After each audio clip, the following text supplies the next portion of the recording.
There was a prayer that just says, whatever I'm supposed to be, however I'm supposed to show up, whatever I'm supposed to do, I can trust wholeheartedly that that's going to be the right thing. Yeah. Now, it might sound to everybody else in the room like I'm saying the wrong thing, but I know that whatever's going to come out of my mouth, however I show up, whatever hug I give, whatever it is, I'm in surrender to that being the right thing because I don't try to control it.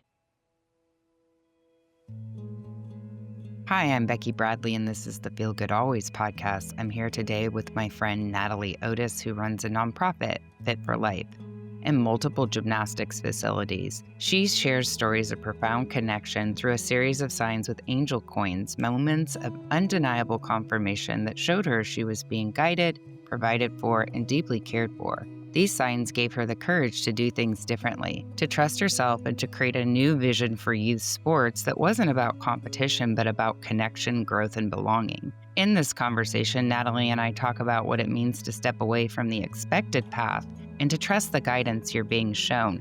We talk about listening to your intuition, noticing the signs, living in alignment with your soul's purpose, and knowing that when you do, you not only transform your own life, but ripple that transformation out into the lives of others. If you are listening, I don't believe it's by accident. I know you will hear something today that you are meant to hear, something to remind you that we are all guided, supported, and always invited to feel good always. So let's begin. Hi, I'm Becky Bradley, and this is the Feel Good Always podcast. Real stories of love, connection, and remembering who we are. And I'm here with Natalie Otis. Thank you for coming. And I'd like to start off by doing a little short bio of you, and then we'll get started talking. So, Natalie Otis is a passionate advocate for embodying the good we wish to see in the world. Be the G. Primarily through youth sports, dedicated to honing her skills as a leader, she serves a greater purpose by inspiring the next generation. Natalie believes in the transformative power of following one's internal calling and the profound impact it can have on living a purposeful life. With a commitment to nurturing young athletes, she shares her insights on the importance of mentorship, resilience, and fostering a sense of belonging. Her journey is fueled by a desire to align her efforts with the vision that God has for her life, making her a model for those seeking to find their own purpose. When she's not coaching, Natalie enjoys adventure and continuously seeks to uplift others through her work. She perpetually explores the intersection of sports, personal growth, and making a positive difference. Thank you for having me. It's so beautiful, all these things about you, and so much more. It's like these, bios of people that it's like we could, to put it in a few sentences, but that is a really great description of you. So I want to just first before we get to talking, I want to just let anyone that's listening know that what this Feel Good Always podcast is about. And I didn't even like the name when it came to me. So my daughter, Kira Bradley, she was in a fatal UTV accident, and, which is obviously a very hard thing for me and my family. Natalie, many of the people that I'll be talking to on this podcast, the profound impact that, a 15-year-old leaving Earth, just what that did. And so for me, it just really opened me up. I mean, the soul crushing grief, all of that all is part of it. But I started to see and experience so much more. And I could really hear Kira after a while. And I didn't want to hear her. I wanted her here physically, but that wasn't happening. And she would talk about feeling good always. And I didn't really understand. It's like, move to more feel good always, feel good always, feel good always. And I didn't really understand what that meant. But really, over time, as she has taught me, and I've been taught through other people and just my experience in the last year and a half, that feel good always is about feeling. It's about being willing to feel, being able to walk through this life for this full human experience. And that does actually, when we're willing to feel, help us feel good always. And so I've had all these really profound experiences. And what I found is many, many other people have had them too. Many people that I'm surrounded with, obviously, including, yourself, including Natalie. And so I just, for anyone not knowing what this is about and what it means, it doesn't just mean we only feel good. You know, we could wish that, but that's not what puts me here in the seat today having this conversation. But I do actually, I feel pretty good. And that's a miracle. 100%. It's a miracle. Having walked with you through that period of time, I feel like maybe it should be like feel, comma, good always. Yeah. It's all caps with the emphasis on feel. Like, and we'll just keep talking about it. But I think in these conversations, we, remembering who we are, coming back to the truth of who we are. And so, I mean, you and I have known each other for 10 years, and we've kind of found who we are through our relationship and all of that. I would love, one of the things most people that I'm asking to come here, they have a relationship with me and a relationship with Kira. Some of them never even met Kira, but you have a relationship with both of us. And I would love if you would just, start off by, sharing any of that, like how we met, your relationship with Kira, or any part of that you'd like to start us off with. Yeah, I think we'd have to walk it like all the way back to the yoga teacher training. Mm-hmm. And I think it's fascinating. In fact, I met you and I met Mike at yoga teacher training. My husband, Mike. And yeah, your husband, Mike. And I didn't end up in yoga teacher training because I wanted to teach yoga. I actually went to a yoga class and heard a song that I recognized. And that gave me some comfort to think maybe this place could be for me. Because I feel like at that stage in my life, I was doing a lot of things, but I didn't have like a safe place to just really be vulnerable. Mm-hmm.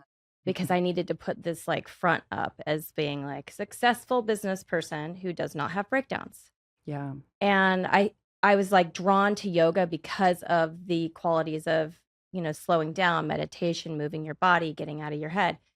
And when they offered a teacher training, I thought, well, why not? Like, this is doing it for me at this point. I'm getting better at being able to like clear the monkey mind. But I had a lot of downloads of things that were happening to me constantly. And I think when you're getting so many downloads, you can get overwhelmed. And I felt like yoga was a place where I could slow down. My body was doing so much physical work that it required my mind not to be focused on all of that. And I could just literally be present. And I wanted more. So we ended up in yoga teacher training together. But that's like, that was the first interaction. Like, that was the like pulling magnetic pull to be part of the same tribe. Mm-hmm. And I'm curious a little bit. I don't know why you decided to. Well, first I want to say that yoga teacher training. So I meet Natalie amongst all these other people that I believe I was supposed to meet. So Natalie is a business owner, owns multiple, at the time it was Auburn Gymnastics, and now flip to it. And you've just spread this out, which really is about helping children, and gymnastics is the vehicle, 100%. Which is really just, I got chills because it's so beautiful. So I didn't even know that you owned I think we were halfway through a 7-month training. But why did I do yoga teacher training? I found yoga. I started feeling things. I was atheist when I found yoga, and we would do the whole like namaste at the end. And that was like my first willingness to pray. I believe yoga found me. I was like starting to, like you said, downloads. I was hearing things, feeling things in yoga, and I had been practicing for a few years. And I think it's interesting because in yoga, you feel like for me anyways, you get to a certain point and it's like, well, I have to start teaching. That's what I felt like. Okay. I felt like I should. I also wanted to do the teacher training, and it was perfect. Everything felt perfect because it was just once a month. And Kira at the time was barely letting me be away from her. So once a month seemed to work. And so I did the teacher training, and I was very much like thinking I was going to teach yoga, and I tried afterwards. But just like when I talk a lot about signs and intuition and all of that, I tried to teach yoga, and every time I would teach Wednesdays at 4:30, and I would actually drop my kids off at gymnastics, and either Lila would be throwing up or Kira would have a headache, something would go wrong. And it was showing me the universe, God, showing me this is not what you're supposed to be doing. Of course, I held on for a while and kept trying. Because I felt like I should, and I'm saying should in quotes, because somebody that practiced as much as me and read as many books should be teaching. But the truth is, what I really understood is that yoga is a practice for me to be a teacher, which is what I'm doing right now, which is what I do everywhere I go. I am a teacher. I was actually a classroom teacher, and then I worked with homeschool students. But yoga is what I come to for me, and my mat is a mirror, and that I didn't have to teach. I kind of felt like an obligation to teach. And the yoga teacher training just cracked me wide open. And what happened with you, meeting you, I saw, because ultimately my children end up going to Auburn Gymnastics. They end up going there. Then I move from where I move because I'm driving 30 minutes, and then I end up where I live now. So, and I often in my life, when I experience something, I can always look back and see why. And a big part, main part of what I mean, there were so many things that happened in teacher training, but I could see I did teacher training because I was supposed to meet Natalie. I mean, it was very clear to me, because not only have you had a huge impact on my life, but specifically my children's life, specifically Kira, because she was really struggling. And what I was seeking was a place where my children were looked at not just as athletes, but as whole human beings. And I was, where is this? And I was kind of done with the youth sports thing. My daughter Maddie had been a softball player, a very good softball player, had gotten a full ride scholarship at 15. She had dedicated her life, and it was really fun. We had a great time. My son played sports too. We did that with my first two kids. And there was no leeway. It was like no vacations. I don't care if it's a wedding. I don't care what it is. You don't miss. And we did that. We went along with, I like to say all these things that society expects of us. We went along with it because that's kind of what everybody else was doing. And then Maddie got her junior year. They were going to do a crab feed, and it wasn't even a game. It was a crab feed. And she was going to miss homecoming to go to the crab feed. And she was totally okay with that. Well, she got nominated as homecoming princess. And I thought, well, you know what? You really should do this. She was willing to miss it because that's what these coaches had really instilled in her. Softball so many times, youth sports. Yeah. Softball's actually more important than everything about you. And so she was willing to do it. And so I emailed the coach like, hey, look, how can she make up this being of service to the team in another way? Because she's, she was willing to miss homecoming, but now she's this. And the response back was that they questioned her commitment to the team. They weren't sure how the girls were going to treat her in the dugout, all this stuff, where I kind of stared at the email like it was this moment of like, what am I doing? I'm her mother. And just looking at Maddie, that she was willing to look to these adults and trust whatever they were telling her to do. And which was like not to do anything else in life. Yeah, don't miss out. Don't miss a practice. Yeah. And Maddie actually ended up walking away from a full ride scholarship after 6 months because she was so burnt out. So when we have Kira and Lila, my second set of kids, I really felt I wasn't going to do this again. I wasn't going to raise my children for some future opportunity of college. I was going to raise my children for the here and now. And I needed someone that would look to them. I needed somewhere to take them where they were treated, where if they're sick or if this week they don't feel like doing it, like the commitment is expected, but not like to an appropriate level, and also that they learn to trust themselves, what they need, and that's listened to. And so I know that that's what you have offered. And I'd love for you to speak more on that, because I would just rave about it all the time. Like, this is what children need, they need this. And that brings up for me, like in 2000, I think it was 13, 14, I'm not sure exactly the year we did yoga teacher training. 2015. 2015. Yeah. So in 2013, for me, I had a bit of a breakdown.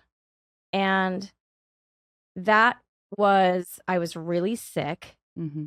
I had nothing any doctor could diagnose.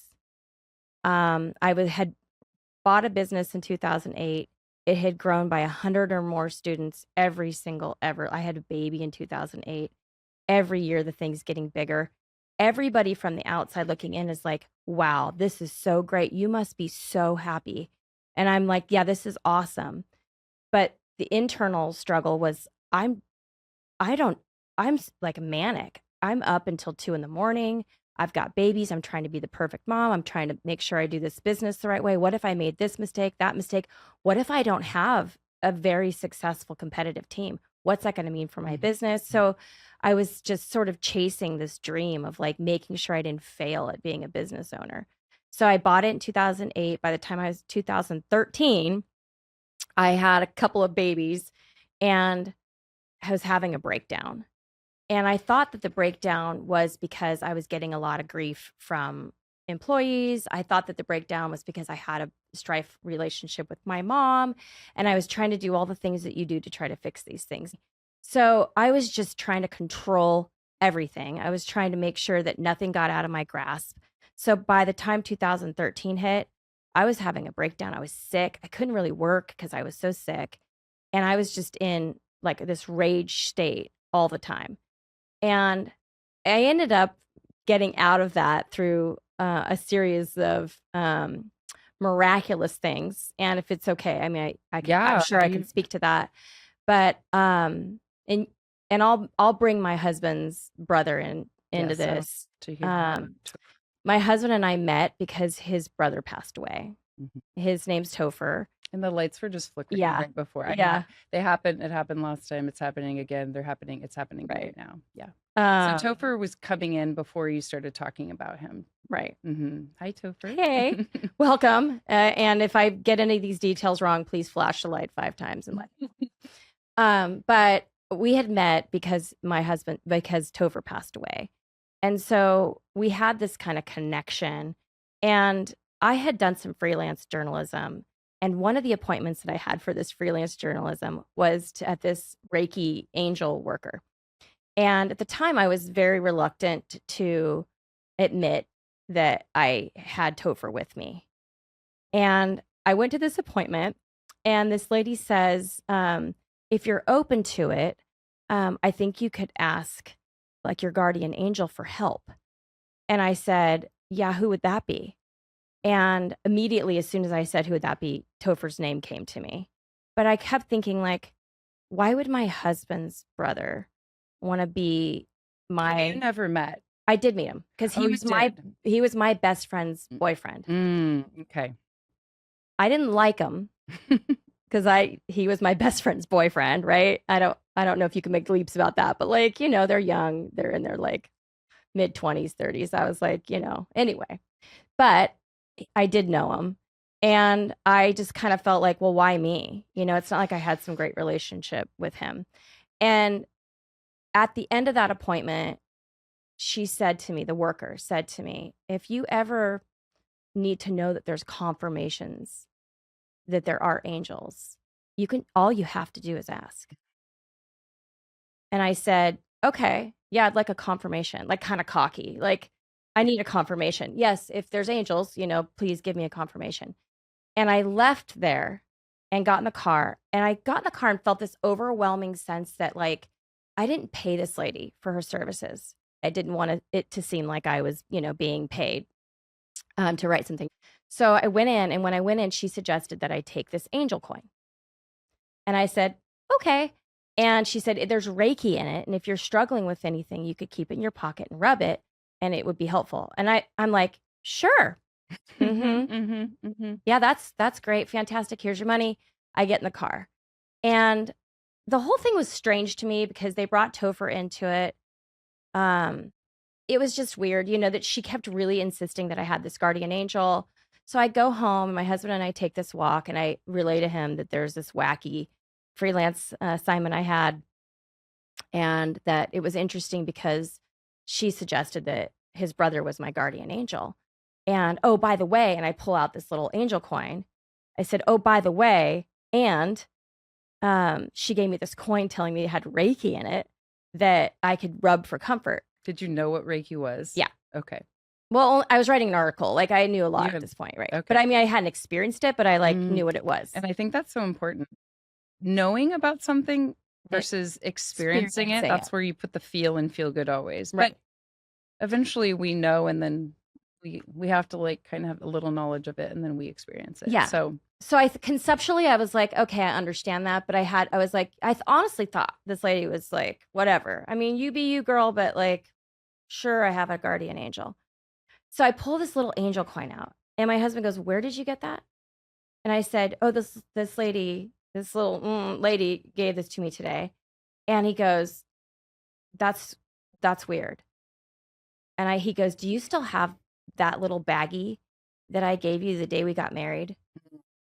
So the day we got married, my husband had to do a lot of work because he got married on a beach in Big Sur, and he had to go like set up chairs and do all this thing. And this like hippie lady on the beach gave him this baggie. And he said, do you still have that? And I was like, yeah, it's in my, jewelry box. So we go home with the walk. We've got our little son. At this point, my oldest is only like 2. And incidentally, I mean, well, actually, it's probably important to note that we named my oldest son Christopher after Topher to honor how we came together. So my oldest son is named after my husband's brother who passed away, which it was lost on me that's why he'd want to be my guardian angel, because he was like, yeah, I'm not letting you mess this life up, lady, and you've got a lot of power. So we're going to align with you because we know that he's going to be safe if I keep you safe.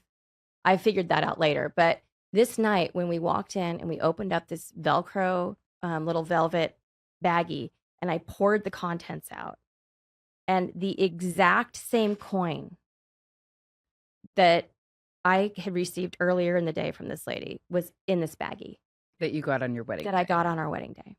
From this lady? From this random lady on the beach. I was about to say random, and I always do it in quotes because I've been shown so much. Nothing is random. Nothing is random. But she didn't give it to me. She gave it to my husband. For the perfect timing that it wasn't even shown to you until this moment. And there was like rocks and all kinds of just trinket kinds of things. But that he even recognized it. When I showed it to him, he's like, wait, where did you get that? Do you still have that baggie? And it's actually interesting because I get rid of a lot. I'm not a hoarder. I do not. And I had a conversation recently. I don't really like hold on to trinkets and things. So that I kept this baggie was like interesting. But fast forward, when I decide to buy Auburn Gymnastics, which it was right around this time, I had to clean that facility out. It had been owned since the 70s, and the facility was just in shambles. So I had to clean. So we cleaned that facility for probably a week and a half. And the last thing I do on the last day on top of this big fluffy mat was dump a coffee cup out on top of it. And there's pens and things in it. And I looked down, and in the bottom of this coffee cup is a coin. And I pry it loose from all the pen juice, and I look at it, and it's another angel coin. So at that point, it's like, okay, there's so much confirmation in that. Mm-hmm. And it needed to be like that blunt, hit you upside the head to let me know, okay, you are so provided for and so taken care of. And that really gave me the guts to make a lot of really dangerous decisions in youth sports. And that's where we sort of get us caught up to your part of the story. It's so interesting because when you're saying the word dangerous, you're really providing them. What you're doing is something different. Yes, different. Yeah. You're doing something different, which is dangerous because it hasn't, at least that I know of, been done before, especially in gymnastics, where I want to say, because you might not say it, what happened at Auburn Gymnastics, it's not even really about the gymnastics. It's like this whole character education, teaching children about themselves in their bodies, but there was just so much emphasis. I mean, that you would have these structured plans, not only for the kids, but you do this, you look at your staff. I mean, it's what I see it as is you have this work that you're doing in the world, and the vehicle is gymnastics, and that is the way that you spread this. And I also, especially as you're telling this story, because what ends up happening is I believe it's like almost like contagious, right?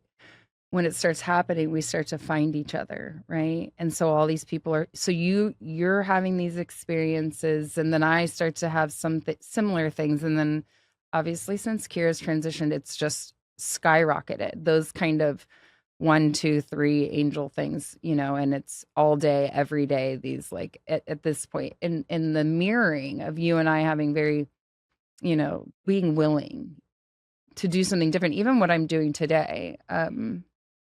Kind of like a lot of decisions that I make, and just really just not caring what I say, even if people think that I'm crazy, and being willing to sit here, do all of the things that I do, because I have so much confirmation that I am being guided and I am being led, and that the ego is just moved aside. I mean, because for me, it's been the ultimate sacrifice. My child left this earth, the worst possible thing that could have in Becky Bradley's life happened to me, but it opened me up to be in this, energy of seeing so much more, and to have it happening but what happens is, so Kira is in this accident, and you processed this with me for years before it happened, had a lot of fear around her.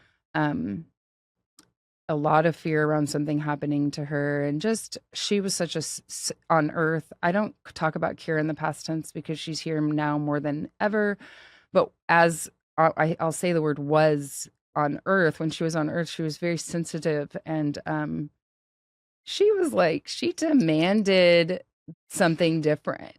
She demanded it and questioned everything, and kind of forced my hand in a lot of these things, and would struggle, and was like, I'm not going to do it. And so we have these kids that are like maybe super sensitive. I remember when I needed to pull her from school, and she was like shaking on the way to school and begging to be homeschooled.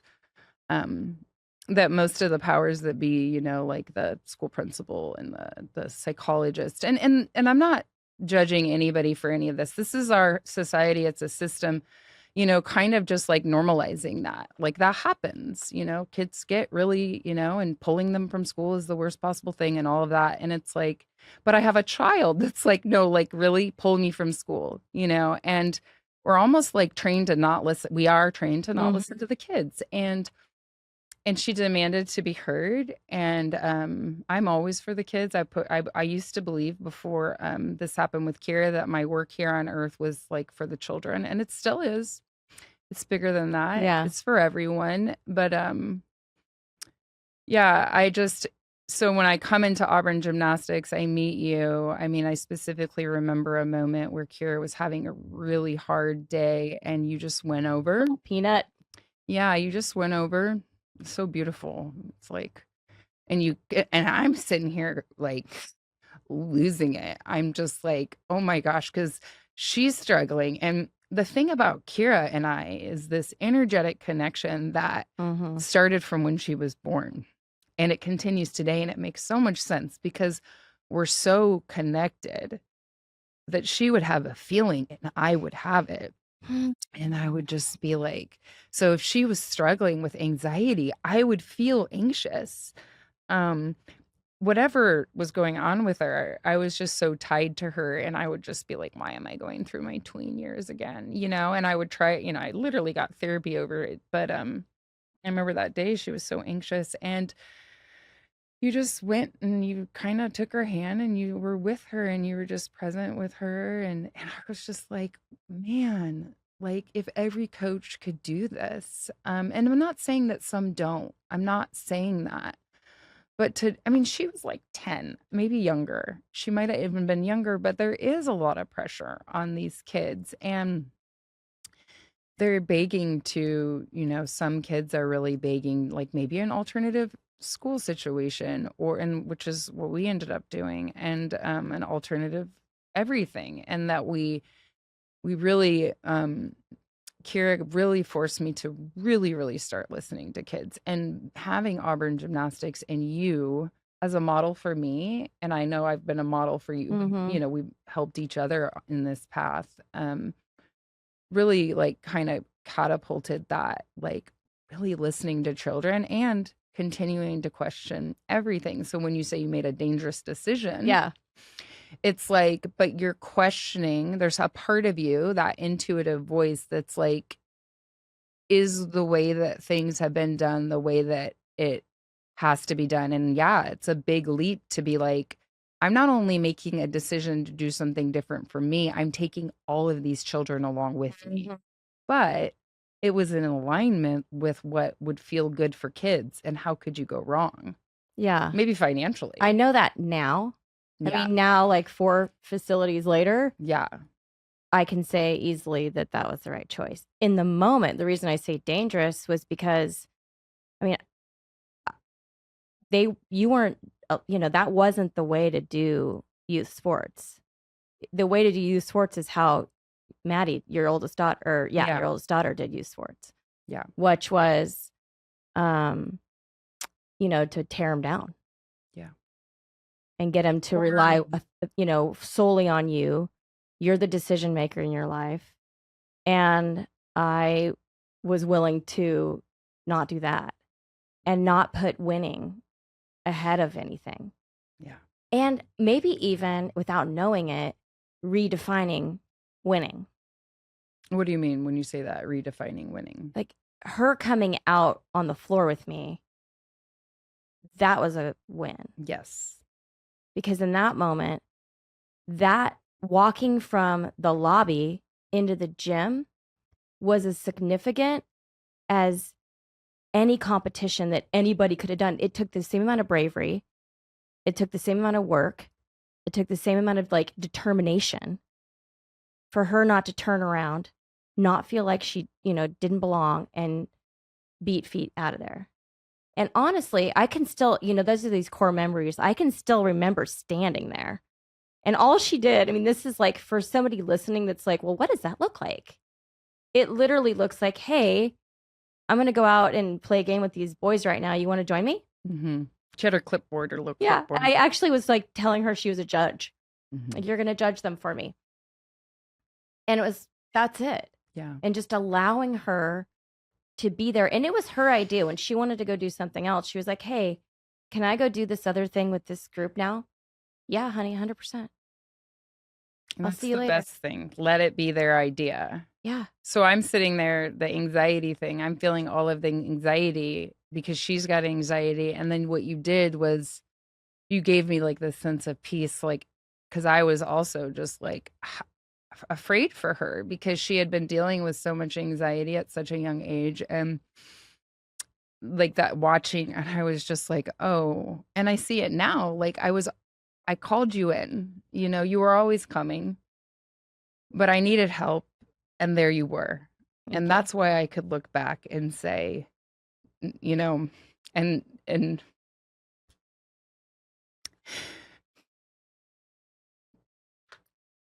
yeah, not even really to realize how much that was going to be, because Auburn Gymnastics became the place that like I'm crying, not because of that so much, but because you and I healed so much over the years together and helped each other, and you helped Kira. And I would talk about Auburn Gymnastics, about how the energy there, like I would just come there and sit, and then my kids, Kira and Lila both, they would come in and out, and you would allow that. Like I'm like, she just doesn't, I don't think it's gonna work. And then really ultimately, and we could talk about this, is that yeah, I mean, we ended up having her vigil there. Yeah. And that's just crazy to me, you know? And I say crazy to me because I can see the divine orchestration, the bigger picture. It's why I knew that, you know, that this was going to happen. It doesn't mean that it's okay. I hoped that it wouldn't, but I feared something happening to Kira, so I could see it. And so we have this whole life here at Auburn Gymnastics. And then, of course, you step up to do a lot of things when this happens.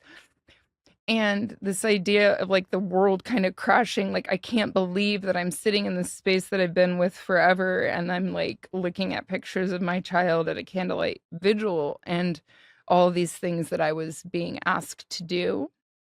That really are just so hard to go to. And then the work that I see now today, that like it's like the work just keeps getting bigger and bigger. And yeah, like even for you, so Natalie, you know, for those people that don't know, and most wouldn't, that I ended up asking you to do her service. You know, we're not religious, my family, so it wasn't going to be a pastor. If it would have been and we did actually end up having a youth pastor, Gabe Foster, who I believe Kira, God put that into my mind. It came to me whenever it feels like it's not my idea. I know it's not from me. We did end up having him speak at the service, which I mean, we've formed such a great relationship with him, and yeah, to speak to the kids that were there. But I had you do it, and so there was all these things that happened, you know, Kira, the rainbow that appeared over my house, you walked in right at that moment, you know, to say, hey, there's a rainbow over your house. And I think I had like 6 other people calling attention to that rainbow at the same time. I actually have a picture from Kira like months before she transitions under a double rainbow. And I actually posted about it on social media. I don't believe any of that is random or a coincidence. It was all kind of leading up to what would happen. And you come in, you see the rainbow. I look at my phone 20 seconds later, and my boss, who's, you know, 30 miles away, is texting me about rainbows. I go see the rainbow. I yell to Maddie, hey, come outside. As I'm yelling at her, she's looking at a picture of Kira under the rainbow. My niece is drawing a picture of Kira under a rainbow. Like there was like 7 different things, like things happening all at that same time. And that was kind of like that first beginning of, this isn't just a rainbow over the house. This is like all these people calling attention to it. And then with you were, yeah, we hiked. We literally, you and I have processed a lot over the years on the trails of Auburn and right by the river. And so people would say to me, like, I can't believe that you can get out of bed, you know, like that's so brave. I'm just like, to me, the people that could lay in bed, I just couldn't sit with my pain. You seemed like compelled. Yeah, I had to go. Yeah. I was like, get me to the river. I think one day we were home, and then my whole entire family, I mean, we would have carloads of people, and we just hiked and hiked and hiked and really processed. Well, I believe Kira was bringing us there to show us the ladybugs and the rainbows and if I can speak to that a little bit, because I think it ties back into this angel. I like to see these things because I'm a person who's just going to live in service. Mm-hmm. I've seen enough and experienced enough of living in service, following what I'm supposed to do, and it being wildly satisfying. I mean, that's the feel good always. Yeah. I'm good always, even if there's stuff swirling around my life that might not be construed as good. I'm good always because I'm always in service. Yeah. And the signs that we get, the ladybugs that you see, the rainbows that we get, I feel like those are energetic cheerleaders to me that are just like, keep this going. Yeah. Or pay attention. And be in service, because we all have, and I believe that I have something to offer. We're all very unique in the things that we have to offer the world. And we better get up, get busy doing the things that we're supposed to be doing. And this is the coach in me. Mm-hmm. Like, instead of being like, you better get up and do your push-ups, it's like, no, people, wake up, do what you're supposed to do in life, get done what you need to get done. This is important. We've got stuff. We've got the world. The thing that you were sent here to do and be is waiting for you to stop shopping on Amazon and frickin' do it. Yeah. Right? And so when I see an angel or I see a rainbow or I see for me, it's like a lot of 11s, 11, 11, 11, 11. It's, for me, that just says, yoo-hoo, get to it. Keep going. Keep going. Yeah, mine is keep going. And I want to say to that too, rest when you need to rest. Yeah. And 100%. practice your yoga and listen to yourself. Because 100%.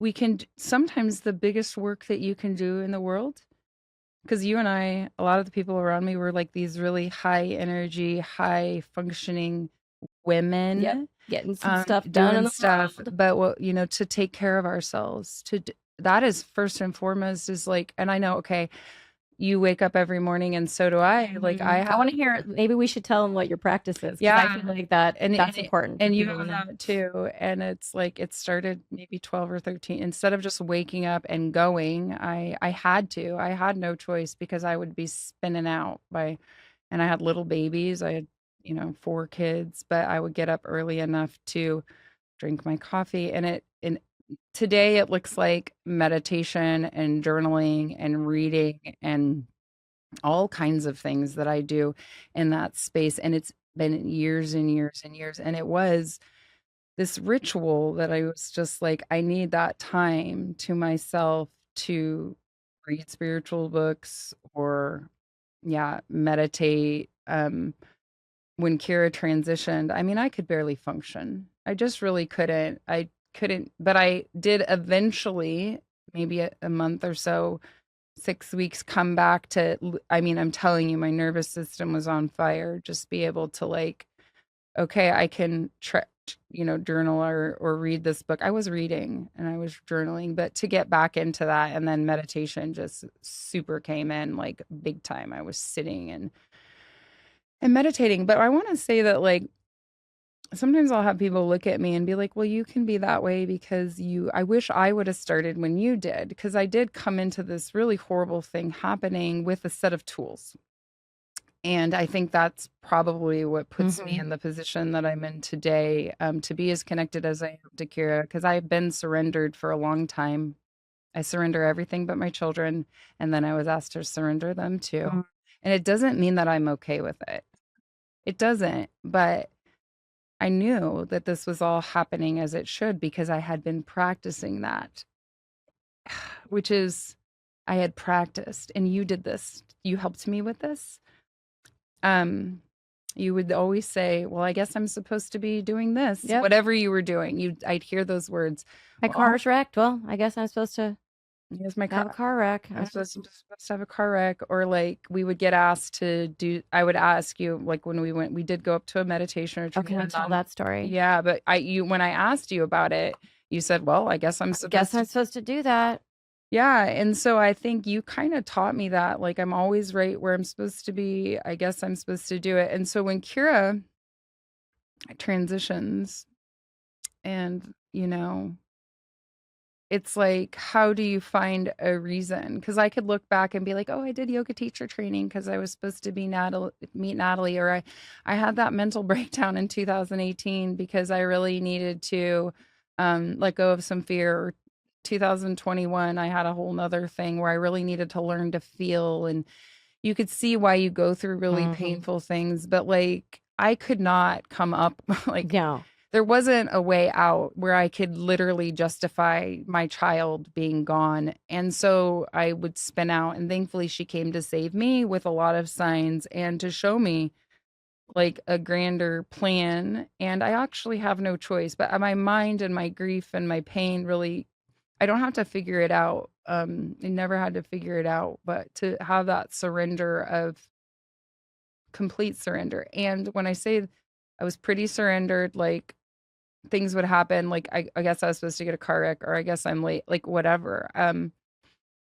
then in this complete surrender with Kira and my other children, just realizing that they now at a very young age are where our Mm. whole family is moving forward, and it's there always, that we've lived through this, and that it's not that we move on without her. She's fully with us, but it's hard. And just all of that happening, and just knowing that there is a reason why. I mean, it was always going to happen, which is kind of, people don't really maybe like to hear that. And you definitely don't tell somebody that.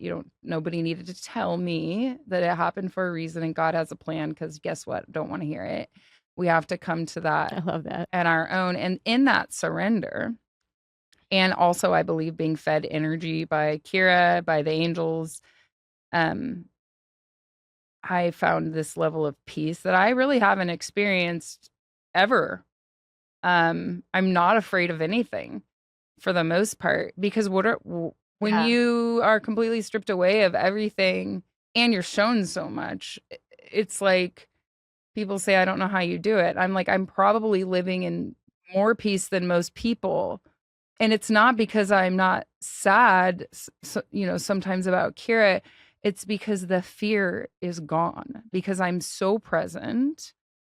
And it's like, how do you do that? Well, it started with one thing, maybe that little morning time I gave to myself, and you can always start now. Kira says that when she connects to me now, start now, start now. I mean, all we have is this moment to start. So, and I was always kind of a seeker of peace. And little did I know that this wild amount of peace would come from the worst possible thing happening. Almost because I've survived, I've survived something that to Becky Bradley is unsurvivable. And there really aren't words for what I've experienced. And you actually do make it through. And forever, it's not over. It's not over with Kira, because she's still here. And then also just the soul crushing, pain of it, that I was scared of that. I was scared something could happen. And You so that, were. I was scared something could happen. And that fear was really, I'm just thankful that the fear that I can just live presently. And so those practices that we have. What would you say? Because I think the fear was, I mean, from me to you, the fear seemed like it was a lot in 2018. Yeah. So around Kira. Yeah. Yeah, she was having, listen, this was coming. I know things. I see them ahead of time. I know that now.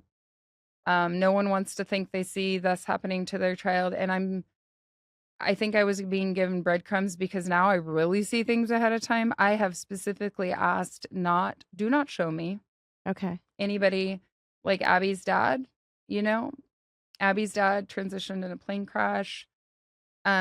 What happened is I saw things ahead of time, but I didn't see what. And I wasn't in fear. I was living in peace. It's just that when it happened, I am shown that these things were already. And so how does that happen? How do I know these things ahead of time? How do I get all these little pieces? Well, that's when I start questioning everything, in the beginning. And now I see all the time. I'll see people ahead and I'll be like, oh, I was shown that. I didn't know what it was until it happened. And so part of that is just, like with Kira, I think I was shown all of this. It really catapulted me into more seeking, and Yeah. it more yoga, more therapy. And examining yourself. You were Looking at- really, really vetting yourself. Yeah, I was like, I would say, what am I preparing for? Yeah.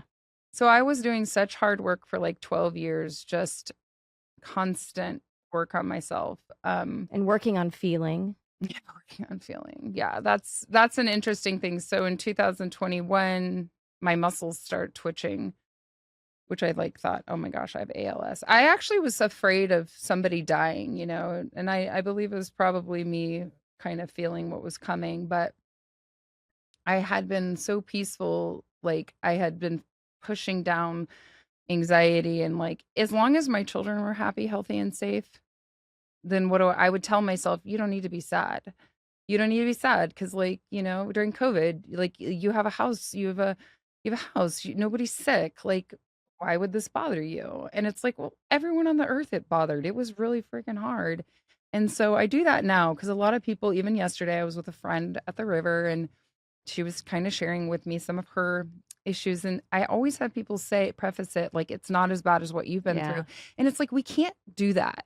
And I have to tell people, you don't need to that's hard to compare say. because we can't. And that's what I did for years was go, okay, well, at least my child's alive. So I'm not going to feel bad. I'm not going to feel anything about, the fact that I'm going through a divorce or, you know, having at the time in 2018, there was so much happening in the collective, there was the Me Too movement and You were really, really locked into, yeah, like a lot of political yep. stuff, which I was just feeling the energy of like abuse of power and all of that. And yeah, talk about stripped away. Like Mhm. when Kira transitions, and I already was kind of moving away. It's not that I don't care.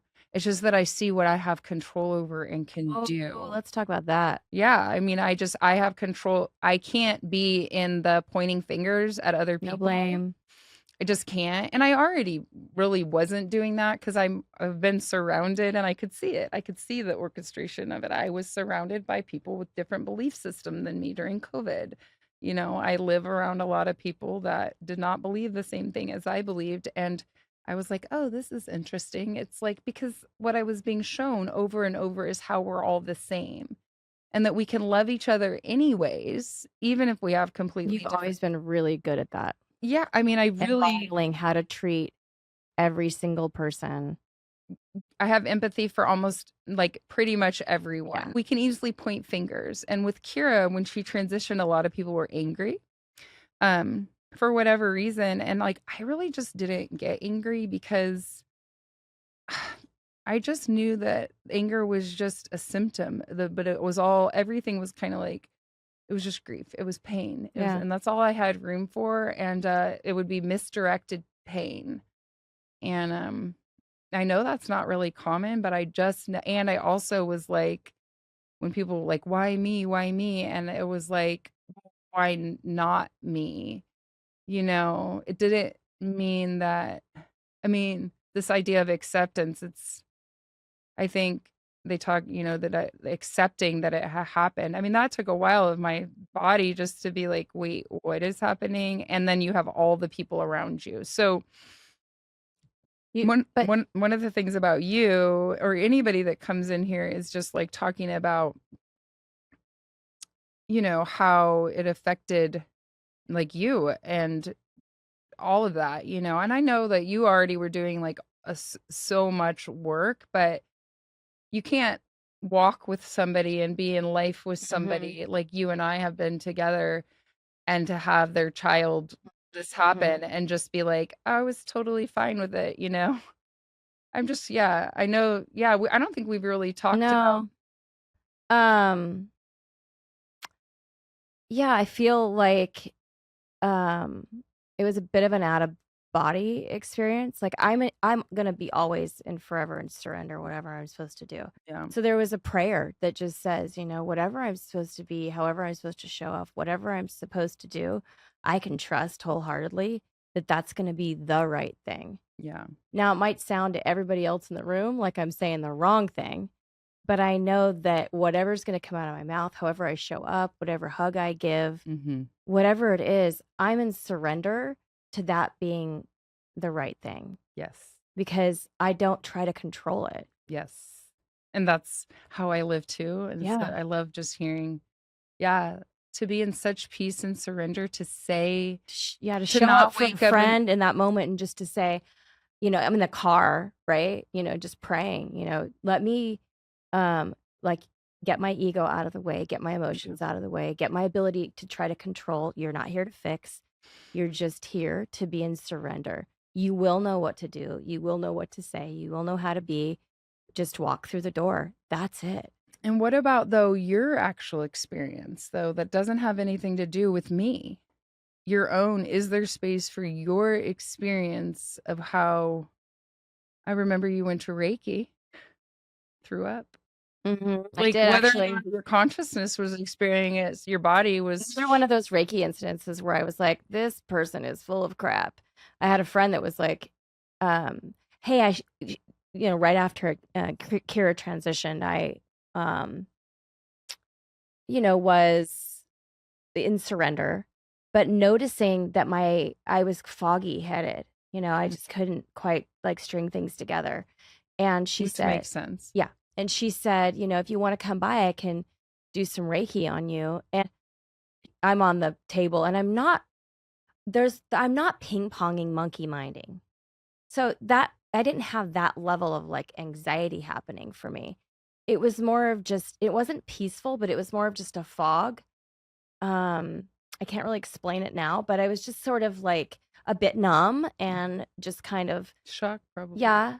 And so she offered to do Reiki on me and she did it and she kept kind of implying like when she was on the table like, "Do you feel the energy moving? I'm moving a lot of energy for you. You have things." And I'm like, no. I mean, I want to say yeah, but I'm, honest with her and I'm like, "Yeah, nothing's kind of going for me." And I'm not overthinking it. I'm not like expecting her to fix me. She was willing to come in. I was willing to show up. If nothing happens, nothing happens. All is well. It was a delightful experience. She was a delightful human. Let's just be done. But I did get in the car and she drove away. And within like a minute or so, I was opening up the door and heaving out the side.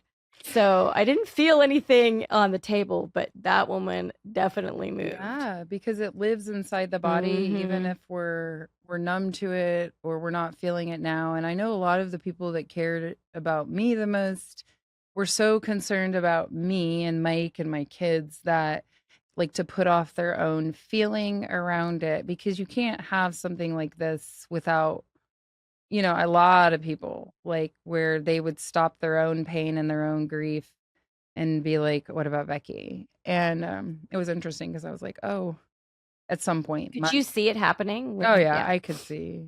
I mean, I could see a lot. I mean, I kind of live like that where I'm like in my body. I think about December 17th when everybody's at my house, and at this point, I've in 2021, I've really done all this work around feeling and realized I need to feel. So I'd already done all this work and I was so clear on I'm not holding this back for 1 second.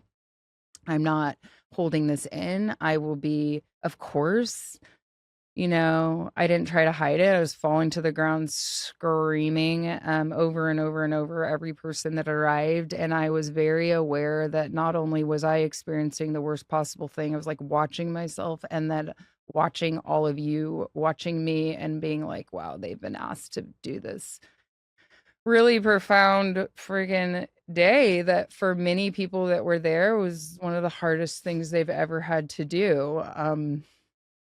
To watch that.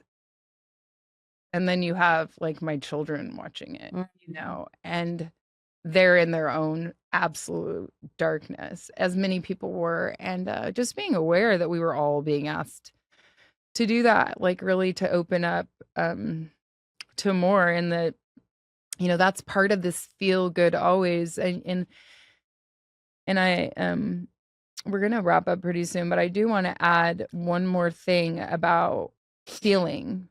So I would, really grieve out loud. People would apologize to me for crying. Well, of course you're crying. This is really sad. Or they would tell me that they would start to cry in front of their kids and stop themselves. Because it's like, listen, we really can't do that. Because at least I can't.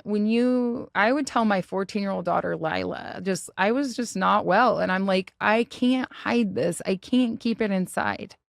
It wouldn't be, it's not right. It doesn't make any sense. If something happened to you, it would be this. So I just couldn't keep it inside. And I would go to the yoga class and just collapse and cry in front of everybody. And I remember, partially, I say it all the time that you were showing me, and one of my teachers, and I believe we teach each other, all of us everywhere. We find our teachers, and in our teacher training in 2015, you were did a yin yoga, and all of a sudden there's like this That's me screaming, crying. Yeah.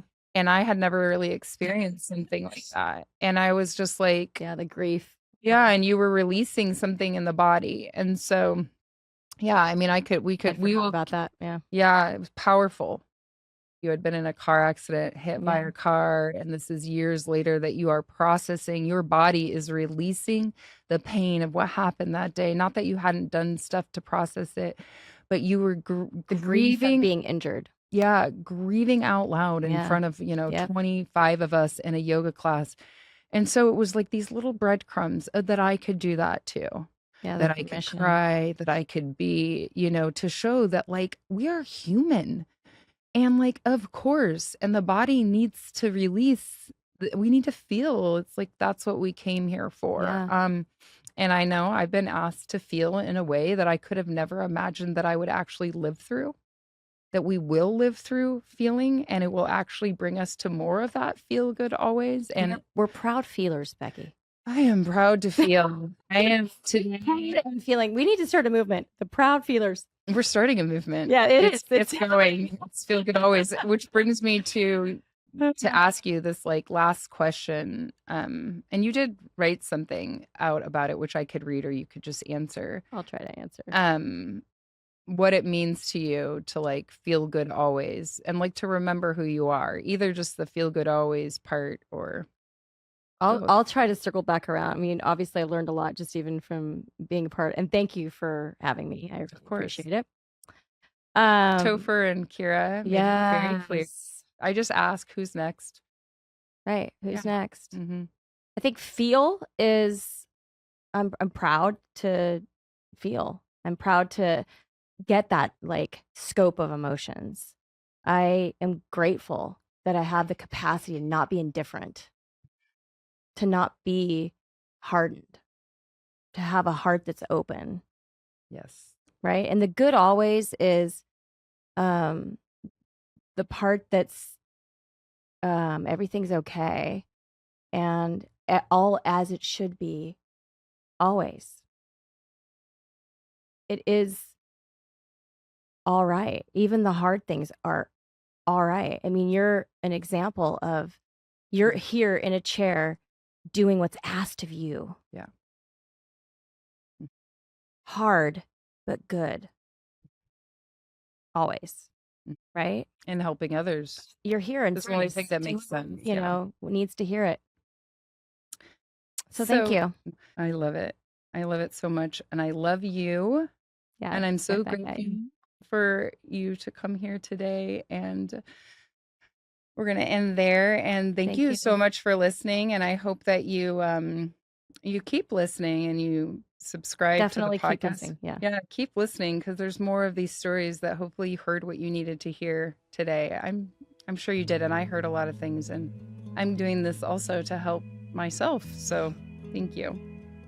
If you found this episode helpful, we would love it if you scroll down in your app and tap the 5 stars. Extra bonus if you leave a review, letting us know how Feel Good Always is helping you. That helps the new people find us so that we can continue to spread the Feel Good Always. Next up, you're going to love this episode. I'll be talking to Kristen Murphy. If you're trying to open up to seeing more connections in your own life, this episode will totally help with that, as we will be sharing many stories of profound connections. And when we hear other people's stories of connections, it helps us see what is possible so we can stop doubting and see what is already there. Also, you can donate to the Kira Bradley Foundation at livelikekira.org. If you believe this show could help someone, please share it, and please subscribe if you haven't already, so we can keep spreading the Feel Good Always message. And remember, we get good at feeling so we can feel good always.